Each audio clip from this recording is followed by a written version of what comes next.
Hi guys, আপনারা দেখছেন আমার একটা লাফা গাছে অনেক লাফা হয়েছে।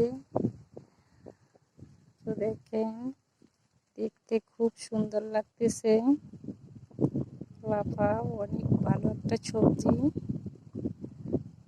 তো বন্ধুরা, চাইলে আপনারাও লাগিয়ে নিজের হাতে লাফা খেতে পারেন।